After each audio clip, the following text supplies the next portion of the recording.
Ang dumog ay halos katulad ng modernong combat jiu-jitsu.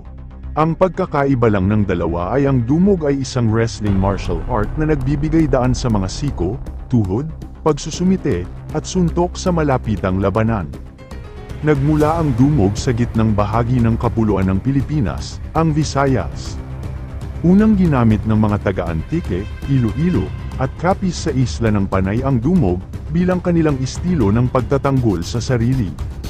Ang nagtatag ng dumog ay si Venancio Bacon. Itinatag niya ang dumog noong unang bahagi ng 1950s. Ang dumog ay nagmula sa salitang buno, na ang ibig sabihin ay to throw, or to kill, at ang dumog ay nangangahulugang awayan. Ang pangunahing layunin ng dumog ay ipin down ang iyong kalaban sa lupa, isumite ang mga ito, o mag-rack ng ilang puntos gamit ang mga strikes. Kung lalapit ka sa iyong kalaban, maaari kang